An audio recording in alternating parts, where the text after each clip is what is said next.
yung karanasan ko na nagdi-delete ako ng video. Yung video yun guys, nag-viral yun. Maabot yun ng 1 million views. Ang problema kasi guys, hindi ko kasi original yun. Kumbaga, nire-upload ko siya, inedit ko siya, nire-upload ko siya, kaso lang naditik pa rin siya ni Mameta. Kaya, na-block yung video na yon. So ngayon, inisip ko baka maapituhan yung aking page, so dinilit ko siya diretso. So nung dinilit ko siya diretso guys, sobrang dito mga ilang araw, unti-unti siyang bumababa yung aking dashboard. Talaga hanggang umabot siya ng nag-red na siya lahat talaga. Tapos ang nangyari pa guys, yung revenue ko na imbis na malaki-laki na yon, nagbaba din siya guys, naapektuhan din siya, pati yung aking followers. So minukbang din yung aking followers guys.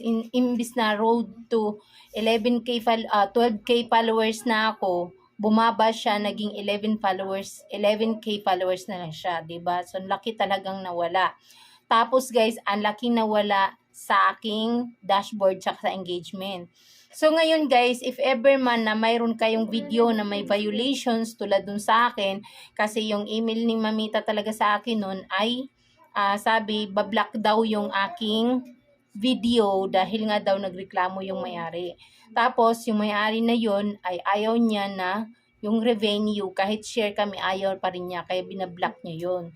Kaya no choice ako, ninilit ko talaga siya diretso. Ang mali ko guys, hindi ako nag-appeal, hindi ako nag-dispute. Pwede mo kasing i-dispute guys. Ito guys kayo, if ever na mayroon kayong mga violations, mayroon kayong restrictions sa inyong mga videos, isa or dalawang videos, ganon, huwag nyo munang i-delete.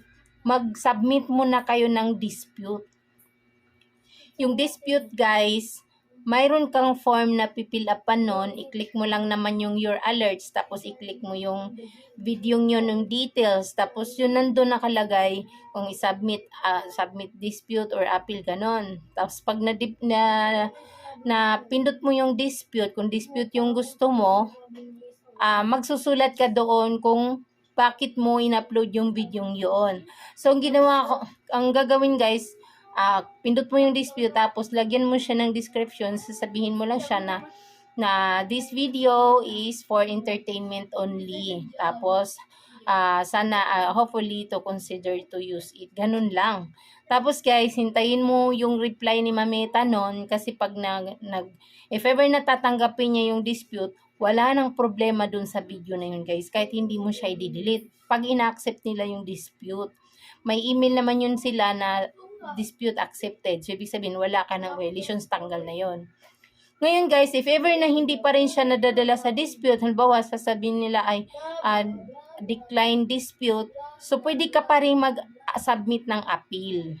So, dun sa appeal, mayroon ka rin pipilapan na form, tapos, after nung appeal, kung ang reply nila ay hindi talaga pwede, saka ka mag-delete ng video.